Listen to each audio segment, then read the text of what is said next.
Welcome back to another episode of Harmonious at Lunch, the show that fuels your business success. I'm Brandon Gano, your host and guide through the world of harmonious business growth.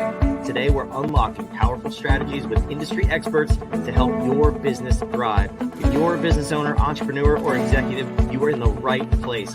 Join me and our incredible guest today on the journey to clarity, growth, and success. It is time to revolutionize your approach to business. Let's dive in with another episode of Harmonious at Lunch.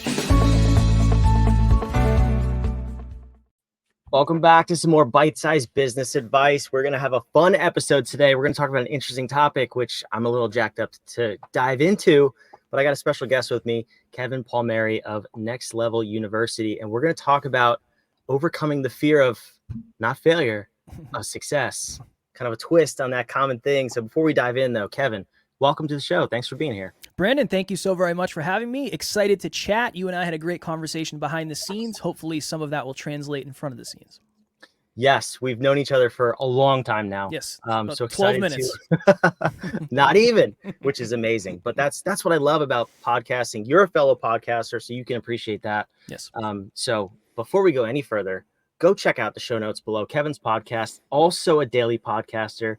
So we can both fill your ear holes every single day. And that's just a little scary to think about. But anyway, Kevin, you have 3 tips for us for overcoming the fear of success, which is interesting. We're going to get there, but I'm curious, unpack for me. This is totally different. It's the complete opposite of what most people talk about in business and growing your business, which is the fear of failure. How'd you stumble upon this? So I am somebody who is terrified of failure. One of my core wounds, one of my core fears is not being good enough. I end up partnering up with somebody who is completely the opposite. He is a visionary leader who thinks anything is possible. He loves failure. He's not worried about failing at all. But I remember we were in our studio one day and we were talking, and it got to the point where we had realized I was terrified of failure. And I said, well, you're not afraid of failure. What are you afraid of? Are you afraid of success? Could you possibly be afraid of success? Because every time you succeed, you get villainized. Every time you succeed, people reach out and make fun of you. Every time you succeed, people think you're lucky and you should be more successful than you are. And we dug and we dug and we dug. And that's what we realized. We realized that my core wound was the polar opposite of his. His fear is success. Then we started to look in our community, and a lot of people that are very, very confident were also very, very afraid of success. And that blew my mind, Brandon. Like I told you behind the scenes, I'm afraid of failure. I thought everybody was doing this to succeed. But in reality, some people unconsciously sabotage their own success without knowing it. And I think that's one of the big reasons why. They're afraid of, well, what happens if I do achieve the level of success I desire? What is that going to make me? Am I going to be able to handle it? Are people going to reach out? And that can be very scary, obviously. Yeah, I think it's interesting because we all have one of two. I don't think there's anybody that's not afraid of anything in terms of success or failure, or that hasn't either recognized it and worked on it. Let me say that, because you can get past it, but you just have to acknowledge which side you lean. I personally lean more towards success, but also spiders. Like, I don't know how those two things play together, but I'm definitely like afraid of spiders, and I don't want to get over that fear. But anyway, it's just understandably so. I would have guessed success for you because you come off as very confident. Oh, I think arrogant is what you said. Did you just no, I would arrogant? never say that. I would never. That's a thing. People who have a ton of belief in themselves, they're not afraid of failure. But I think the internal stuff, it's not about whether or not you can succeed. It's about whether or not you can handle what comes with the success that you desire. Yeah, no, it's interesting because I love that you've analyzed this, and now you even on a large scale within your community. So I'm curious, before we get into how to fix it, I want to see kind of what does this look like? Like, how does this manifest for you, both your business partner and also for other people in your community? Are there some common traits that they put off? Is it procrastination? Is it just limiting themselves? How does it look? Perfectionism is one that we've seen for sure. Procrastination is another one. I would say if we could just put it under the umbrella of playing small. It's just playing smaller than you know you should and just not being able to connect. Why? I said this to my business partner back in the day. I said, you're going to be the best speaker living under a bridge. You'll be an incredible speaker, but nobody's ever going to know because you're not doing the things necessary to get outside of that. And it's really that. It's when you're playing smaller than you know you want to, but you can't figure out why. You feel super capable of accomplishing all the things you want, but there's something stopping you. You feel like it's internal and you just can't figure out what it is. That's the first place I would look. Yeah, that makes a lot of sense. It's really cool that you get to study this on a broad scale too. Yes. So let's go through the 3 steps that you have for us to kind of overcome this fear of success. And then I'd love for you to give examples along the way of people in your community of what they've done to get past it too. Because I think a lot of people just hearing this for the first time are like, whoa, I never realized that. Or I didn't know that that's what it was. Mm. So I'm curious, where do we start with this? Yeah, one is identifying where does it come from in the first place. Just like fear of failure, where does that come from? Maybe you got made fun of as a child. Maybe you got embarrassed. Okay, step one, let's identify where does this actually come from. I think a lot of it is bullying. It just as an example, my business partner was bullied a lot when he was younger. And every time he grew, okay, he paid off $84,000 worth of school debt in a year. And he was villainized for that by everybody around him. How dare you say that? We're all struggling. How dare you be proud of that? His success was a mirror for the lack of other people's success, and they pulled him down because of it. So that's a really good example of next time you have a success, are you really going to want to share it? Knowing what happened last time, you were so proud of yourself and you got beat up for it. So figure out where does it come from in the first place, because we can't solve a problem that we don't know where it was created from. So that's step one. Yeah, and I heard this saying one time that the people above you will always have their hand out to pull you up, and so will the people below you, but to pull you back down. And you see that all the time on whether it's social media or in person with family and close friends. If you're getting a little too far ahead of where people want you to be, and there's maybe jealousy or some other ugly emotion, they're going to do everything they can to knock you down, pull you down, and keep you stuck. So is it ignoring those people? Like, how do you kind of just get away from that? Well, that's step two. Step two is redefining the circle around you. Again, I'll use my business partner just because it's the best example I have of somebody who's like really, really overcome it. I remember we had a conversation one time and he was talking about his friend group. And I said, I mean this with love, and this is the kind of relationship we have. I said, the people around you kind of suck. They're not good for you. And just because you're used to being talked down to and bullied and made fun of doesn't mean that's the way it should be. I think that's the other part of identifying where it comes from is you start to see these patterns of, oh, for most of my life, I've had negative people who talk down and bully me, and they don't want to see me grow, but they do like the fact that I can help them win. Interesting. What does that mean? So second thing is redefining your current relationships and the community around you, because a lot of those people probably are holding you back from leaning into that successful version of you. And if anybody around you is making success wrong, it's going to be really, really, really hard for you to push through that. Yeah, this probably the hardest part, I would think, at least from my own experience. I've done this with family, extended family, in-laws, and almost every single time it goes one of two ways. It goes the way of that person abandons you and doesn't want anything to do with you because they want to stay where they are, or if the person is self-aware, they can grow with you and change circles at the same time. But I'm curious if you've noticed those patterns as well. 100%. Yeah, 100%. Unfortunately, it's usually the first one. Unfortunately, I'm a very positive human and I believe in humans so very much, but from what I've seen, it's your responsibility to grow yourself. It's not your job to slow down for other people. Some people will come. Some people will join the journey and they'll continue, but you can't rely on that. You just can't rely on that. And that's why if I was going to give a step 3, it would be create and find a new community. Best example in the world that I have for this, when people come on our team and they work with us on the mission, I say, just be very careful because this is what's going to happen. You are going to get so much love, you're going to get so much permission, and you're going to get so much permission to lean into your greatness that it's going to get weird. And you'll probably get an ego for a little bit, and then you'll get knocked down, and it's this weird thing. But in our community, whether it's our Facebook group or our team, I want you to celebrate your wins to the point where it's uncomfortable, because if you celebrated those wins anywhere else, people would villainize you, they'd pull you down, they'd call you arrogant, whatever it is. I want you to do that here, because then your self-worth starts to increase, your self-belief continues to increase. And then eventually you're comfortable sharing that with people who aren't necessarily on the same level, because you're okay if they don't believe in you. You're okay if they villainize you a little bit, because you understand that that doesn't make you wrong. It doesn't make you less, and it doesn't mean you can't be successful because of it. Yeah, I'm curious. Me and my business partner had this conversation.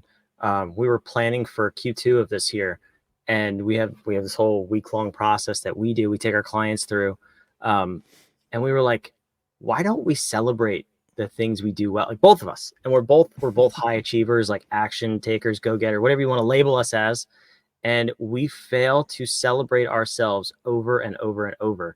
And it should be this practice that you do consistently to keep that momentum up.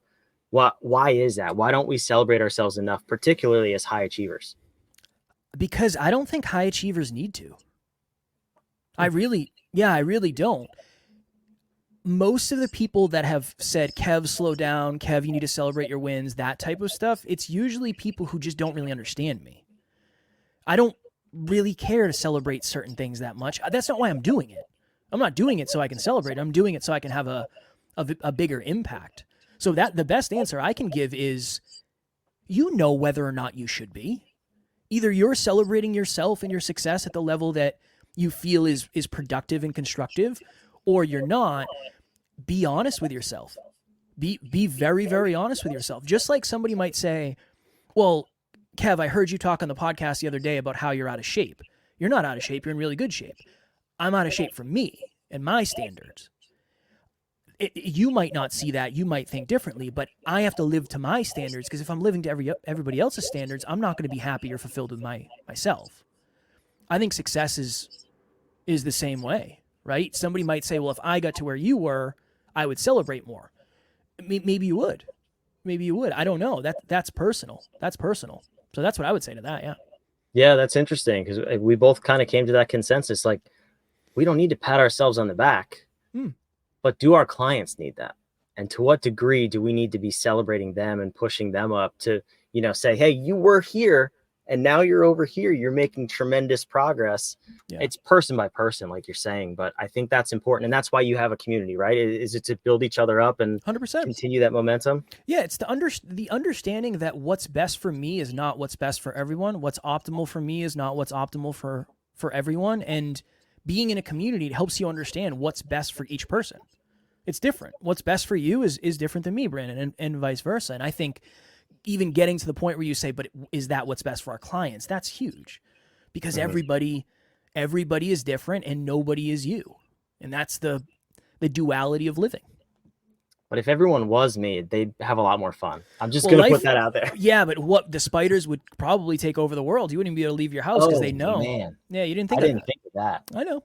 Okay, so only half of the people can be me. I'm not afraid of spiders, so maybe half you, half me, and then we'll kind of need more people like you on this planet, okay? Yeah. No spiders. I'm not. No worries. They're small, and I don't care about them. Snakes, though. Here's my theory: if it has more legs than me and it's not a mammal, that's terrifying. Okay, you never know what it could do with all those legs. That's fair. Snakes shouldn't be able to move the way they move, though. No, they shouldn't. It's a danger noodle. This is a whole rabbit hole. I'm sure we could take and unpack, maybe on a different episode. But next time. You, the listener, noodle on that, okay? Like, why can snakes move the way they can, and why do spiders have so many legs? Just, they'll haunt your dreams. Anyway, so we have the 3 steps, right? So take me through. I'm curious to hear, kind of start to finish. You and your business partner launched your podcast in, what'd you say, 2017, 18? 2017. Okay. So when did he start to notice the fear of success, first of all? Ooh, that was probably 2019. Okay. So he went through these kind of 3 steps. You guys have obviously built a business. You've built a podcast. You've done 1.5 billion episodes at this point. He's probably overcome the fear of success to some degree.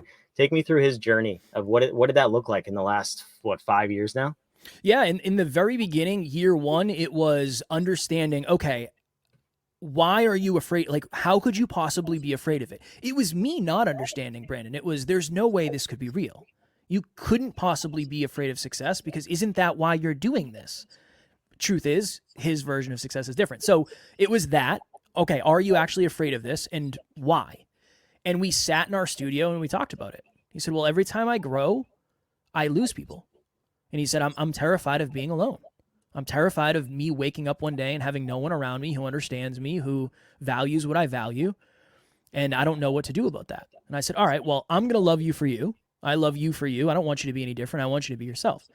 Then he found a girlfriend who is so similar to him. They are a match made in heaven. I have no idea how they met. It's just an anomaly.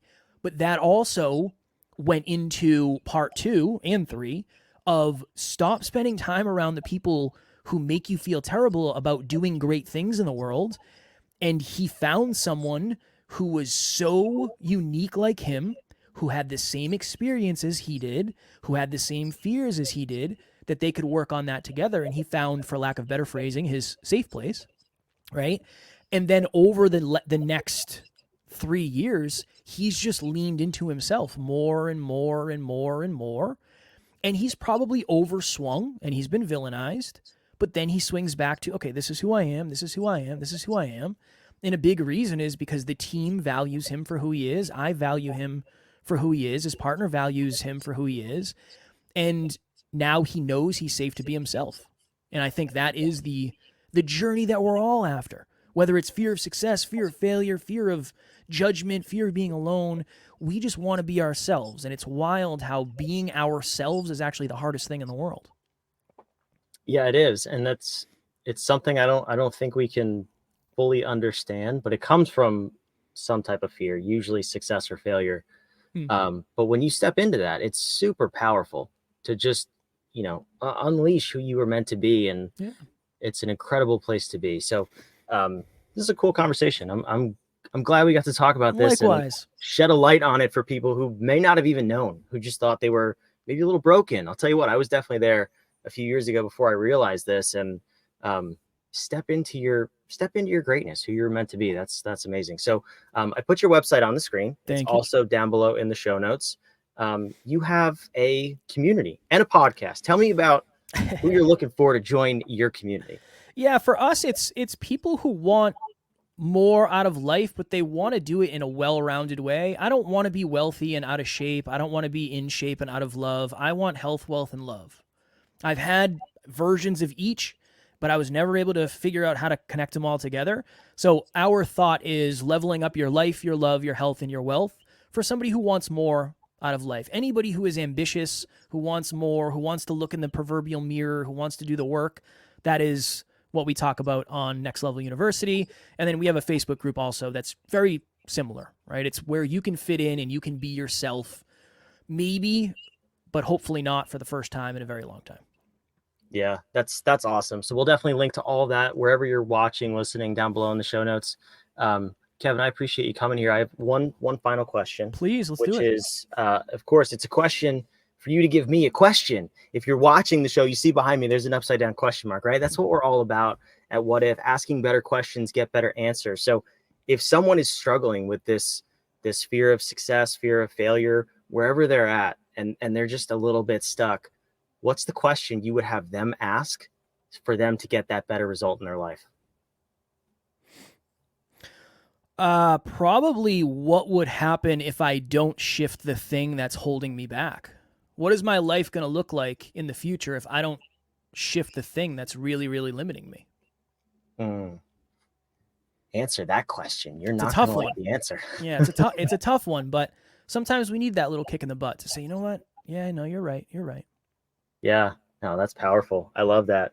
For me, it was very much step 2, separating yourself from the people who are holding you back or tearing you down in some cases, and getting in that like-minded community. I always say that there's only 3 things you need to grow a business: clarity, confidence, and community. And quite frankly, the community one is probably the hardest to find, a good quality community. Mm-hmm. I love that you're building that. You take business principles from the Bible. It's a beautiful source, And it says, if people don't accept you, shake the dust from your feet and move on. So if you want to go back 2,000 years for advice, there you have it. Get in a like-minded community. nextleveluniverse.com. Fantastic place to start. And Kevin, thank you so much for this conversation. My pleasure. I appreciate you. Those of you watching, listening, wherever you are, make sure you subscribe. Then hop on over, subscribe to Kevin's show too. Like I said, twice the ear hole madness every single day. And we're going to keep bringing this episode to you of Harmonious at Lunch. We can't wait to see you on the next one. Thanks for watching.